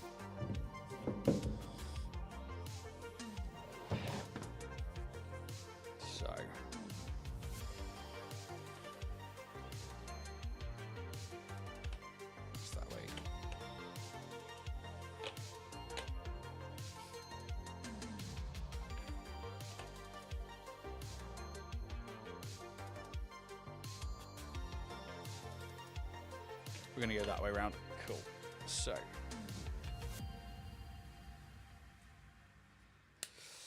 Using the easy clips, these are, again, all 3D printable open lock clips, which allow you to easily put the ship back together when you're doing stuff like this.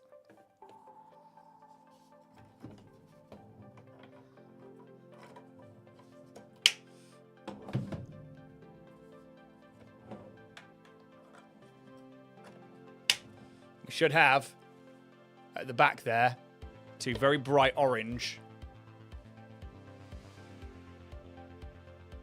thruster vents, which I think definitely means I need to go around and pick 1 or 2 places out that are going to be in that orange, but I'm not sure whether I should just leave it be. Maybe like the windows around here, maybe I pick those out to be orange rather than the vents and stuff. Then just because, and the reason I'm thinking that is the side of the vents here really are what stand up and show you the other side of the colour. So as we turn the ship, what we want to see is the other colour coming in from the other side. And I think if I paint those vents that are on the side of the ship, you're going to end up with a loss of that particular effect. So what I might do is take things like, there are these windows around here, so they could be good to paint in those, or